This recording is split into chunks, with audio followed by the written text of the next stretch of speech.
ibunda dari Bapak Presiden sendiri dituduh sebagai pelacur, ya, PKI, terlalu banyak.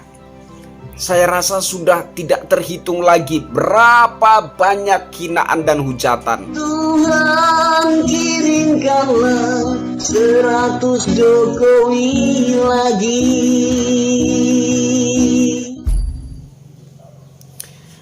Halo Indonesia, saya Kristianto Yen Oni, salam NKRI.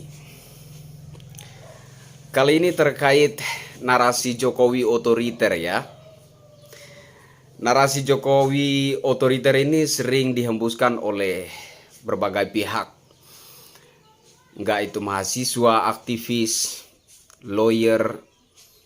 Intinya orang-orang yang berseberangan pandangan politik dengan Bapak Presiden Jokowi itu sering memainkan narasi Jokowi otoriter. Nah, ada saya lihat, entah ini seorang mahasiswa, aktivis atau apa ya, namanya Asfinawati. Pemerintahan Jokowi otoriter, abaikan hukum, represif, dan hambat kebebasan sipil. Saudara-saudari mahasiswa, mahasiswi, saudara-saudari para aktivis, bapak-bapak, ibu-ibu lawyer yang saya hormati, bapak-bapak, ibu-ibu para oposan yang saya hormati, saya itu kok merasa aneh ya. Pak Jokowi ini sering sekali saya dengar dibilang otoriter, hambat kebebasan sipil. Di saat orang yang mengatakan Jokowi otoriter, menghambat kebebasan sipil, itu bebas berorasi di mana-mana gitu ya. Bebas berorasi ke sana kemari. Tapi memainkan narasi Jokowi otoriter menghambat kebebasan sipil. Narasi yang terlalu dipaksakan ya. Dan ini menurut saya suatu penyesatan terhadap masyarakat. Bapak-bapak, ibu-ibu, saudara-saudari yang saya hormati, yang sering memainkan narasi Jokowi otoriter, ya. Saya kira kalau berbicara tentang pemimpin otoriter, mungkin senior-senior kami, para aktivis 98 itu lebih mengerti apa arti otoriter.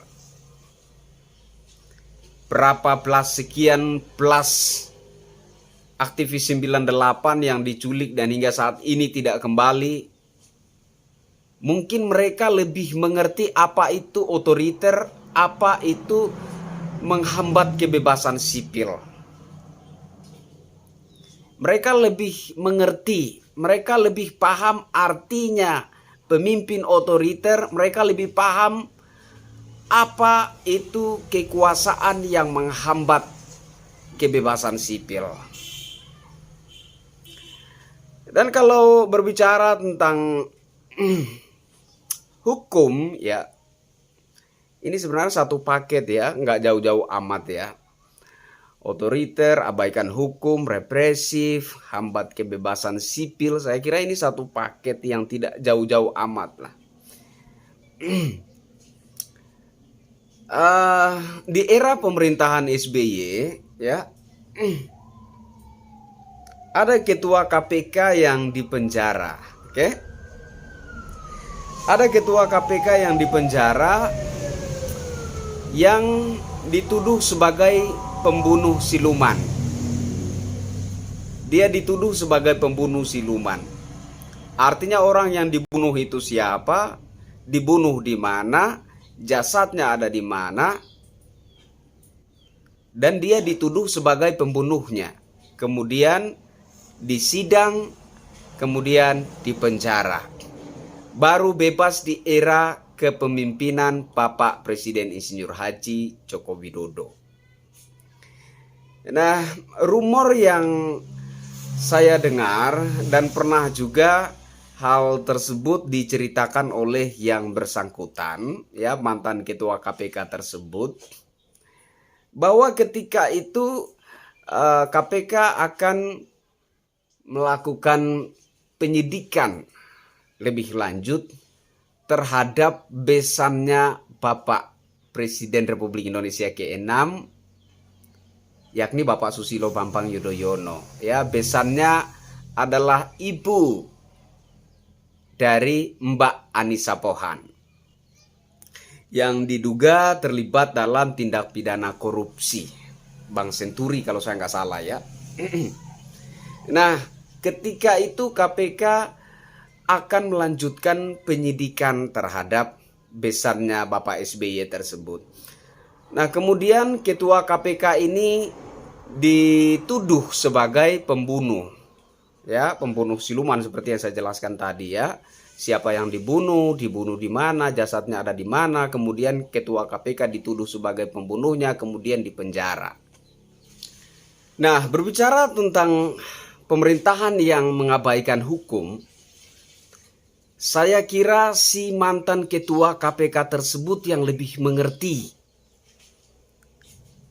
pemimpin seperti apa yang abaikan hukum. Dan mantan ketua KPK tersebut bernama Pak Antasari Azhar. Ya. Jadi saya kira kalau berbicara tentang pemerintahan otoriter, abaikan hukum, represif, dan hambat kebebasan sipil, itu lebih cocok jika kita berbicara tentang kepemerintahan Bapak Presiden kedua Republik Indonesia, yaitu Pak Soeharto, dan yang kedua adalah Bapak SBY. Ya. Karena ada banyak di masa kepemerintahan Bapak SBY juga ada beberapa kasus ya, orang yang mengkritik beliau dituduh sebagai penghinaan, kemudian dipolisikan, ada yang dipenjara dan lain sebagainya.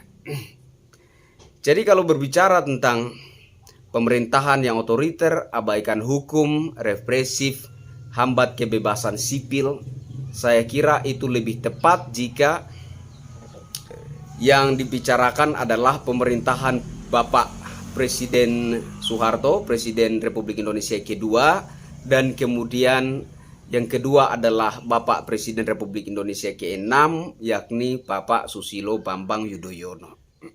Mereka yang lebih cocok distigmakan sebagai pemimpin otoriter, pemimpin abai hukum, pemimpin represif, dan pemimpin yang abaikan, yang hambat kebebasan sipil.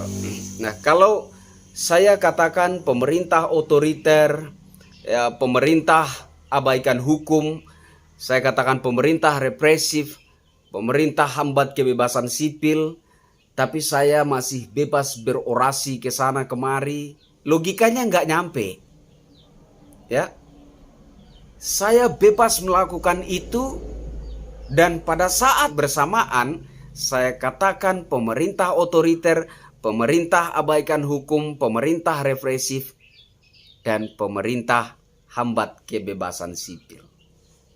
Sama sekali tidak masuk akal, dan menurut saya narasi-narasi itu sangat jauh dari kepribadian seorang Presiden Insinyur Haji Joko Widodo.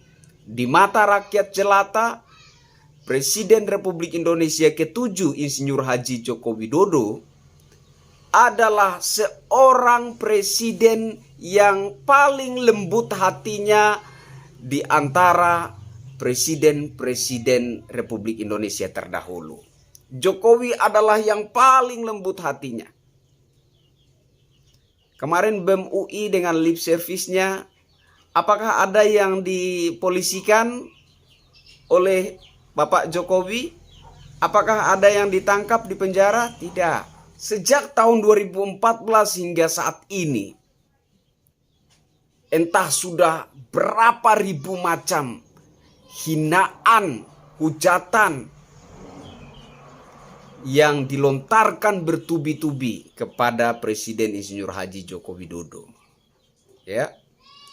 Pelongo-pelongo, ante asing, ante asing, ya, anti komunis Cina, PKI, ibunda dari Bapak Presiden sendiri dituduh sebagai pelacur, ya, PKI. Terlalu banyak.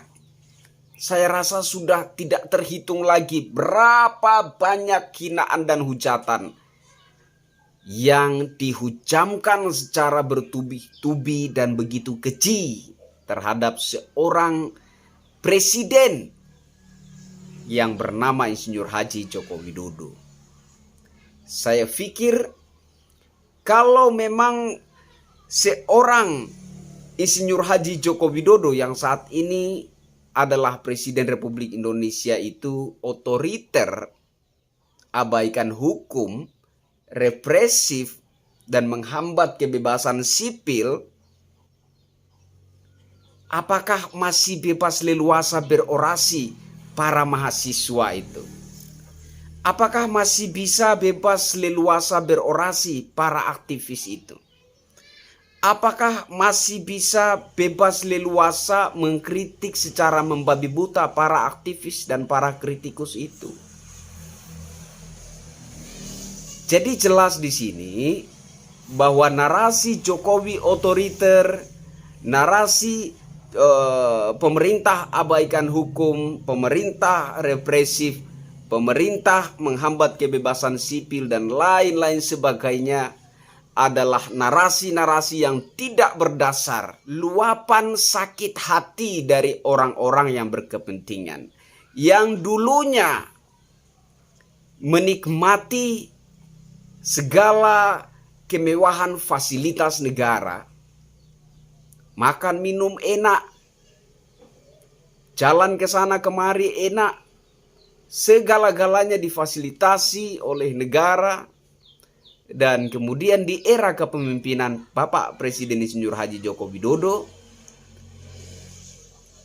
ada yang tidak dipakai, ada yang dipakai lalu dipecat, dan kemudian itu menimbulkan sakit hati.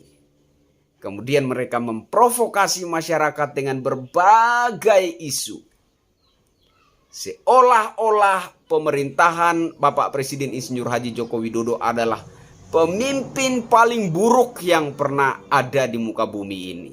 Padahal seluruh dunia menghormati Indonesia hari ini. Dan itu tidak lepas dari nama seorang presiden yang bernama Insinyur Haji Joko Widodo. Jokowi adalah presiden yang paling lembut hatinya, adalah presiden yang paling patuh kepada hukum, presiden yang paling sayang kepada rakyatnya. Dikritik dengan hinaan tapi dia menanggapinya dengan dingin saja, layaknya seorang bapak yang tabah dan tetap menyayangi anak-anaknya ketika anak-anaknya menghujamkan dirinya dengan bahasa-bahasa kotor, bahasa-bahasa hinaan dan hujatan. Jokowi adalah bapak bangsa Indonesia yang benar-benar lembut hatinya. Saya Kristianto Yen Oni, Jokowi terbaik dan tetap yang terbaik hingga saat ini. Salam NKRI.